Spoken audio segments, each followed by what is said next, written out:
안녕하십니까 여러분. 강명도TV 자유조선을 시작하겠습니다. 참 문재인 대통령 돌파구가 보이지 않는 것 같습니다.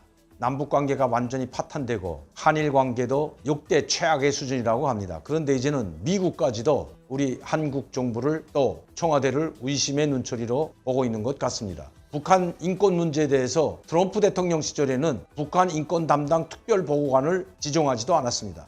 그러나 바이든 대통령은 바로 북한의 인권 문제를 다루겠다는 강력한 메시지와 함께 대북 인권 담당 특별보고관을 임명했습니다.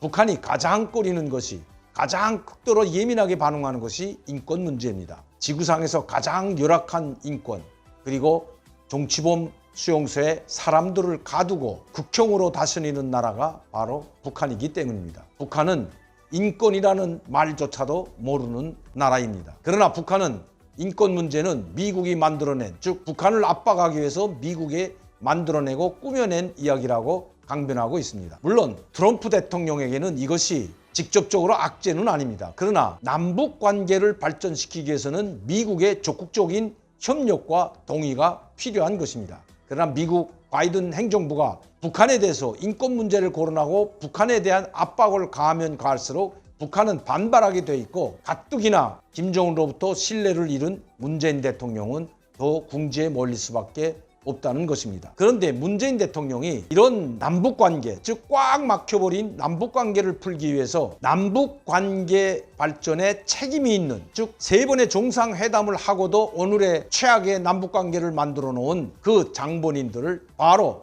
북한 관계를 주도하는 안보실장과 바로 외교부 장관에 기용을 했습니다. 여러분들도 아시다시피 오늘의 이 최악의 남북관계 상황은 바로 문재인 대통령 집권 초기 대북 문제를 전담했던 정의용, 임종석, 서훈 국정원장이라고 해도 과언이 아닙니다. 이 3인방이 1차 남북 정상회담을 만들어냈고 9.19 합의를 이끌어내기까지의 일선에 섰던 사람들입니다. 김정은에게 잘못 시그널을 보낸 사람들도 바로 이분들이라고 해도 과언이 아닙니다. 그 중에서도 당시 안보실장을 통해서 김정은은 바로 트럼프 대통령에게 처음으로 편지를 보내서 만날 수 있다는 의향을 보낸 것도 바로 이 정의용 실장입니다. 아마 김정은을 설득시킨 것이 정의용 실장과 서훈 국정원장, 그리고 조명균 장관이라고 해도 과언이 아니라는 것입니다.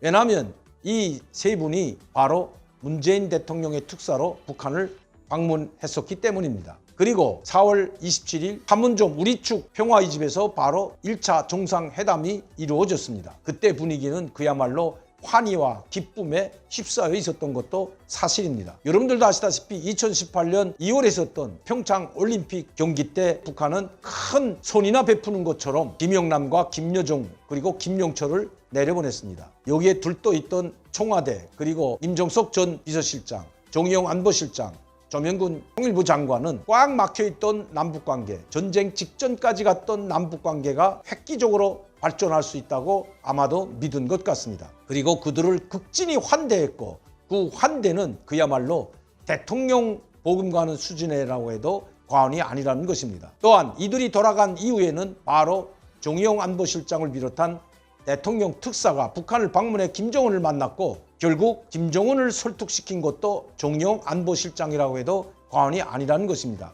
그렇지 않고서야 김정은이 스스로 트럼프 대통령에게 편지를 보내달라고 정의용 안보실장에게 먼저 말할 리는 없기 때문입니다. 남북관계가 잘못된 것은 바로 여기서부터라고 저는 생각합니다. 남북 정상회담이 만나는 것은 그렇다 치고라도 트럼프 대통령을 김정은에게 만나게 해준 것은 결국 모든 남북관계 파탄이 되는 시작점이 됐기 때문입니다. 바로 여기서 비롯됐기 때문입니다. 문재인 대통령과 그리고 문재인 대통령의 특사인 정의용 실장, 서훈 국정원장의 말을 믿었던 김정은은 지금 이들을 어떻게 생각하고 있을까요? 이들의 말을 믿고, 그리고 문재인 대통령과 이들이 하라는 대로 했던 김정은은 배신감에 분노를 느끼고 있다는 것입니다. 그 분노가 바로 제가 여러 차례 말씀드리지만 얼마나 분노가 컸으면 아무 죄도 없는 남북 공동연락사무소를 흔적도 없이 그렇게 폭파해버렸겠습니까? 그것도 일반 폭약이 아니라 바로 군사용 다이나마트를 사용해서 엄청난 폭발로 인한 굉음과 함께 먼지와 불기둥 속에서 사라졌겠습니까?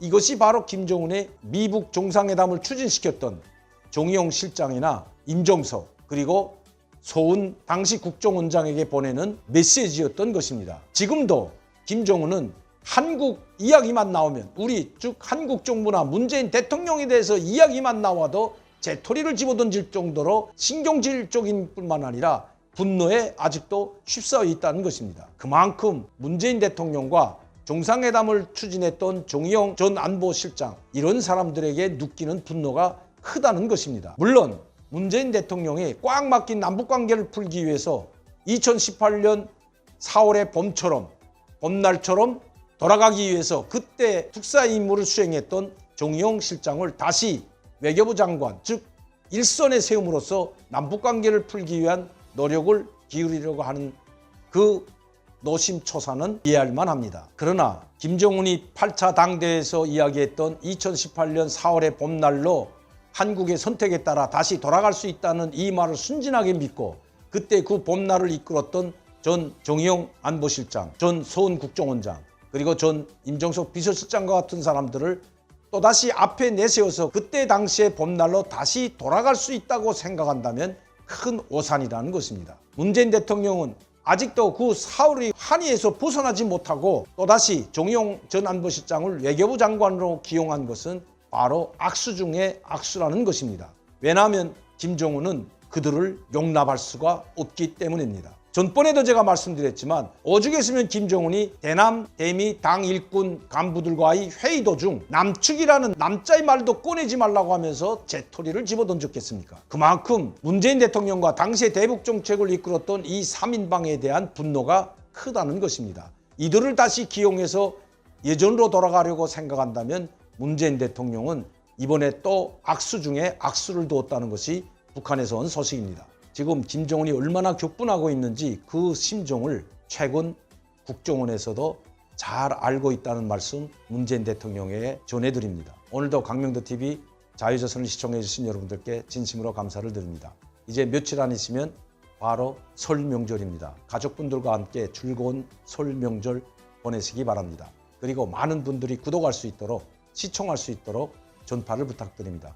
그리고 꼭 여러분들께서 시청을 하실 때 구독을 눌러주시기 바랍니다. 항상 저를 지원해 주시고 격려해 주시고 후원해 주시는 시청자 팬 여러분들께 진심으로 감사를 드립니다. 여러분들이 있기에 저는 이번 설 명절 외롭지 않게 보낼 수가 있는 것입니다. 감사합니다.